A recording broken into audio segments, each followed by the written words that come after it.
Swim without getting wet. Nazem Richardson would have been proud. Shakur Stevenson put on a clinic. Amazing boxing, beautiful boxing. I haven't seen anybody pull off a performance like that since Floyd Mayweather himself. I mean, he's right there, just slipping back, moving back, making sure he's countering right off the back of the ropes, you know, leaning backwards, just barely lifting his head so that the punch misses just within centimeters. I mean, there were so many punches missed by William Zepeda by just centimeters, and William Zepeda put on like an incredible performance. I mean, this guy was throwing beautiful combinations, beautiful punches, working the body, working the head.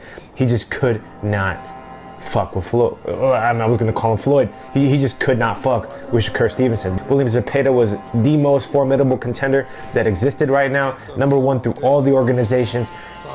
I mean, the best contender there is to face. This is old school boxing where the best fight the best, and William Zepeda was literally the second best.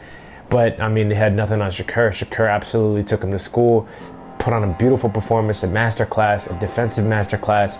I mean, young fighters should grow up watching this type of a performance so that they can learn how to emulate that type of boxing. That's the type of boxing you want to be good at. And that's the type of boxing that very few fighters have the patience and ability and natural talent to be able to pull off in that ring. I mean, it was a masterful performance. William Zepeda is a dog.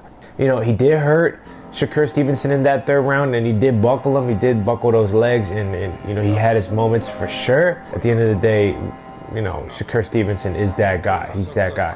I don't see anybody beating him at 130, 135. Matter of fact, I think he can come up eventually to 140 and make a lot of noise. Just based off of his pure defensive prowess, right now, nobody in the game has it.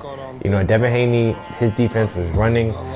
This is not something you can call running. He has that ability to be able to escape without having to engage, but it seemed like last night he just chose to engage and put on a fight for the fans, still without getting hit. He's so good that he doesn't even have to move or run, which he can do at any moment if, you know, his hands hurt or if he just needs the space to kind of breathe. He's really, really good at controlling the pace. There was nothing. It was an impeccable performance, probably the best performance in Shakur Stevenson's life. And I mean, I'm sure we have a lot more to come. What do you think about Shakur Stevenson? How do you see him in the future right now? How do you see him matching up against Tank? How do you see him matching up against Lamont Roach? How do you see him matching up against, you know, any of these bigger guys, the Ryan Garcias, the Devin Haneys? Do you see him matching up well against the Richardson Hitchens? I mean, he's got so many options on who he could fight next, but he's clearly